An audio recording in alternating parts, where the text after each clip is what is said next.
Dimulai penjajahan Belanda di Indonesia lantaran kedatangan para pedagang dari negeri kincir angin tersebut. Para pedagang Belanda ini berada dalam naungan Kongsi Dagang yang lebih dikenal dengan VOC. Kepanjangan dari VOC adalah Verenigd Oost-Indische Compagnie. VOC didirikan di Amsterdam pada tahun 1902 yang didirikan oleh Johan van Oldenburg. VOC ternyata kejam dan serakah. Salah satu kekejaman yang paling terkenal adalah David Emperor atau politik adu domba.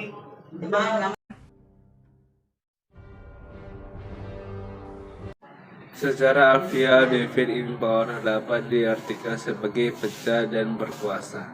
Dalam konteks lain, David Emperor juga berarti mencegah kelompok-kelompok kecil untuk bersatu menjadi sebuah kelompok besar yang lebih kuat.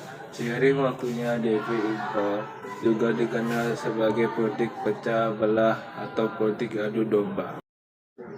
David et Impera pertama kali diperkenalkan di Indonesia oleh Belanda melalui Port René Oost-Indische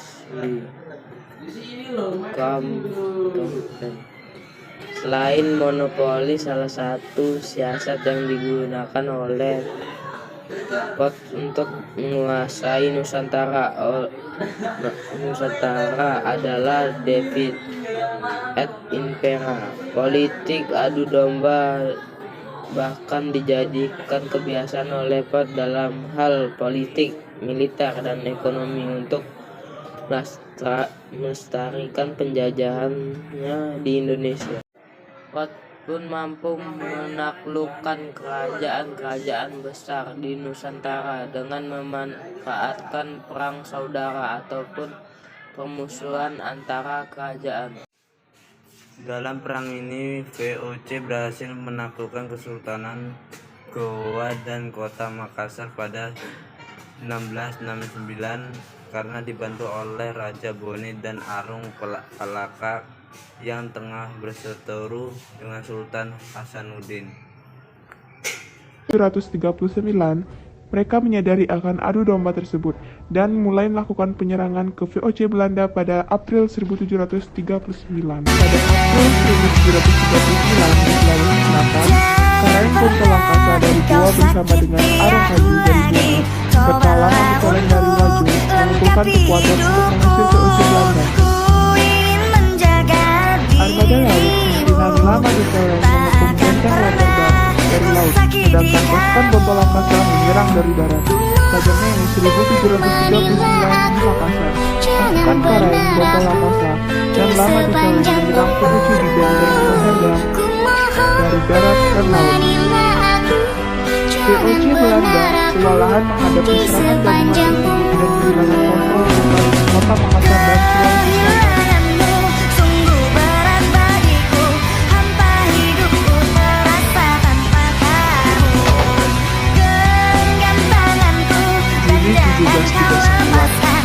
Setelah tertutup berbulan-bulan, pasukan VOC Belanda yang mendapat bantuan berhasil menerobos pengepungan.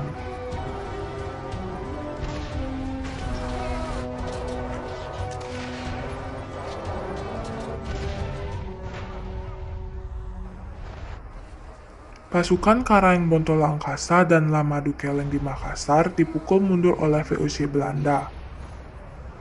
November 1739, Karaeng Bontolangkasa tertembak pada pertempuran melawan VOC Belanda dan wafat pada November 1739. 2. Konflik Kerajaan Mataram. Konflik ini membuat posisi VOC sangat diuntungkan, sedangkan posisi Kerajaan Mataram semakin melemah karena terbagi menjadi 4 kerajaan. Selain itu, Belanda juga berupaya melakukan siasat David Emperor pada Perang Saparua, Perang Padri, Perang Diponegoro atau Perang Jawa, Perang Aceh, Perang Banjar, dan Perang Jagaraga. Penggunaan politik adu domba sukses membuat bangsa Indonesia berkonflik dan berebut kekuasaan. Efektivitas David Emperor pun mendapat perhatian khusus oleh pemerintah kerajaan Belanda. Selain melakukan David Emperor pada kerajaan, VOC Belanda juga memiliki strategi di Nusantara. Berikut strategi yang dilakukan Belanda saat menerapkan politik David Emperor. Yang pertama, Make friends and create common enemy. Pada langkah ini, Belanda akan berusaha menjadi teman dan menciptakan musuh bersama. Apabila sudah berteman, maka negosiasi dan diplomasi akan berjalan lebih mudah. Sementara common enemy yang dimaksud adalah pihak lain yang menjadi saingan bisnis VOC. Yang kedua, manajemen isu. Pola ini dilakukan dengan menebar selenting kabar dan desas-desus, baik di lingkungan politik maupun sosial.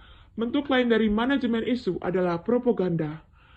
Yang ketiga, bermain di dua sisi. Belanda biasanya akan berpihak pada dua kubu yang saling bertentangan seolah berada posisi netral. Yang keempat, merekrut pemimpin lokal. Belanda biasanya akan merekrut pemimpin lokal sebagai bagian dari rantai manajemen terbawah. Trik ini dilakukan dengan memberi pengakuan yang mengatasnamakan kerajaan Belanda terhadap entitas politik di suatu daerah, seperti yang terjadi pada Perang Diponegoro dan Kesultanan Melayu. Yang kelima, mengatur terjadinya perang saudara. Cara ini dilakukan dengan menggunakan pribumi sebagai kekuatan militan untuk melawan bangsanya sendiri. Pola ini terlihat di Sumatera Barat pada 1821 sampai 1837, saat Belanda berhasil memprovokasi kaum adat untuk berperang melawan kaum Paderi. Yang keenam, David et Impera pasca proklamasi kemerdekaan RI.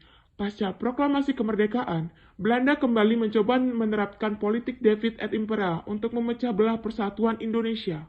Upayanya pun berhasil memecah Indonesia menjadi negara-negara bagian, yaitu negara Indonesia Timur, sekarang Papua, negara Sumatera Timur, negara Madura, negara Pasundan, negara Sumatera Selatan, dan negara Jawa Timur. Jadi begitulah strategi dan kekejaman VOC dalam merebut kekuasaan Nusantara.